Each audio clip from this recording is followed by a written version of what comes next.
শুভ সকাল আমার প্রিয় বন্ধুরা, কেমন আছো তোমরা সবাই? আশা করছি যে যেখান থেকে আমার ভিডিওটা দেখছো তোমরা সকলে খুব ভালো আছো আর সুস্থ আছো। আর আমিও কিন্তু তোমাদের ভালোবাসায় অনেক অনেক ভালো আছি। আজকে হচ্ছে বুধবার আর এখন সময় হচ্ছে সকাল 6টা। আজকের ব্লগটা আমি এখন থেকেই স্টার্ট করলাম। আশা করছি আজকের ব্লগটা তোমাদের অনেক ভালো লাগবে।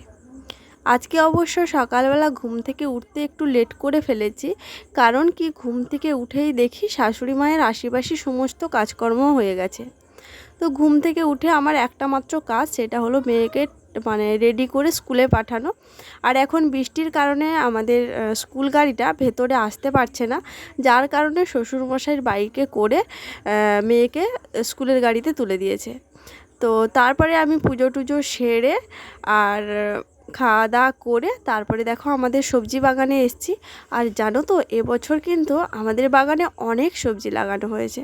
যদি কোনো একদিন সময় হয় অবশ্যই তোমাদেরকে দেখাবো। তো এখন আসলাম এই যে শুশনি শাক তুলতে। তোমরা তো জানো যে আমাদের পুকুরে অনেক শুশনি শাক লাগানো ছিল, কিন্তু কি বলো তো, যা বর্ষাকাল পড়েছে সেই দিন থেকে শাকগুলো সব ডুবে গেছে। পুকুরের জল যত বাড়ছে শাকগুলো ততই ডুবছে। তো এই জন্য শাশুড়ি মা কী করেছে, বুদ্ধি করে শুশনি শাকের যে নলগুলো বেশ খানিকটা তুলে নিয়ে এসে এখানে সুন্দর করে লাগিয়ে দিয়েছে। আর এখন তো জল দেওয়ার কোনো ব্যাপার নেই, কারণ সব দিনই বৃষ্টি হচ্ছে, দুদিন একদিন ছাড়া বৃষ্টি হচ্ছে, আর রোদ বৃষ্টি সবই সমান পাচ্ছে। তো শাকগুলো কিন্তু খুব সুন্দর হয়েছে। তো যাই হোক, শাকগুলো তুলে কিন্তু এখন ঘরে চলে আসলাম। আর ঘরে এসে দেখো শাকগুলো সুন্দর করে বেছে নেব। আর এখানে কিন্তু শুধু শুশনি শাক নেই, এখানে রয়েছে সজনে শাক আর হচ্ছে নোটে শাক।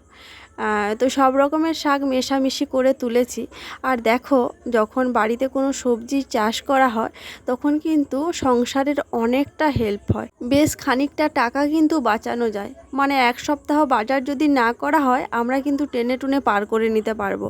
তো এ সপ্তাহে যেমনটা হলো, বাজার করতে যাওয়ার শ্বশুরমশাই সময়ই পায়নি। তো যখন গেছে বাজারে সম্ভবত কোনো সবজি ছিল না, তো নাহলে তো কখনো এরকম বাজার করে না। যখনই বাজার করে তখনই আমি তোমাদের সঙ্গে শেয়ার করি। এবারে বাজার করেছে শুধু খালি কচু আর দু একটা পেঁপে। তো কচু তো কালকে খাওয়া হয়ে গেছে, আজকে শুধু পেঁপে রয়েছে।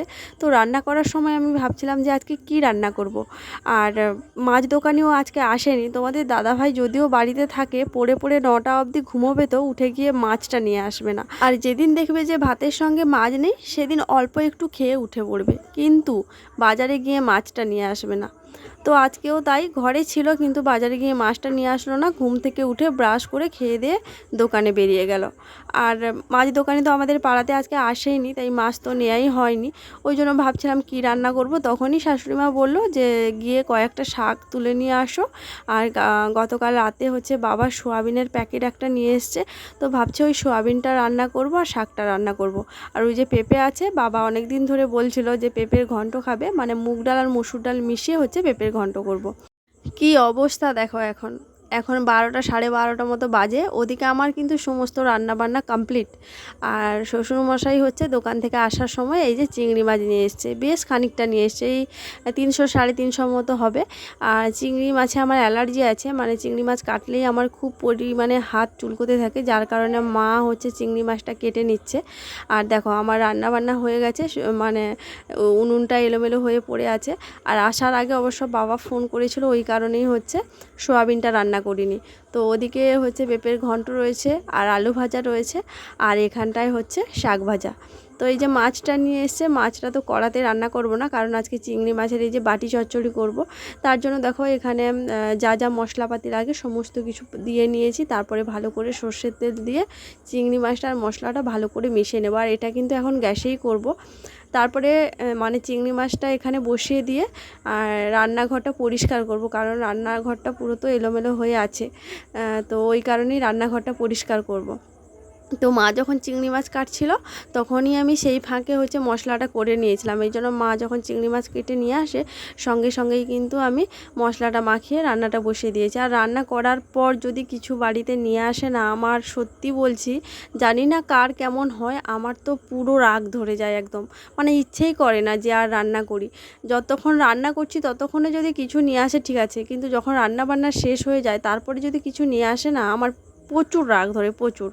তো কিছু করার ছিল না, আর বাড়িতে আজকে মাছও ছিল না, তাই বাধ্যগত আমি মানে রান্নাটা করতে বসেছি। আর এই রান্নাটাতে তেমন কোনো ঝামেলা ছিল না, শুধু জাস্ট মশলা মাখিয়ে দিয়ে বসিয়ে দিলে হবে, আর মাঝে মধ্যে একটু লক্ষ্য রাখতে হবে।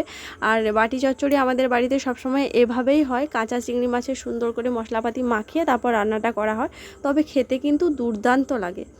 তো যাই হোক, রান্নাবান্না শেষ হয়ে গেছে। রান্নাবান্না শেষ হওয়ার পরে শ্বশুরমশাই শাশুড়ি মেয়ে খাওয়া দাওয়া করে ঘুমিয়ে পড়েছে। এখন তোমাদের দাদাভাই দোকান থেকে আসার পর আমরা খেতে বসেছি। না, আজকে আর ভিডিওটা বড় করছি না গো, এখানেই শেষ করব। জানি আজকের ভিডিওটা অনেকটা শর্ট হয়ে গেছে, কিন্তু কিছু করার নেই। তো যাই হোক, চলো ভিডিওটা তাহলে আজকে শেষ করছি। দেখা হবে পরবর্তী নতুন ভিডিওতে। তোমরা সবাই ভালো থাকো, সুস্থ থাকো। সবাইকে আজকের মতো টাটা।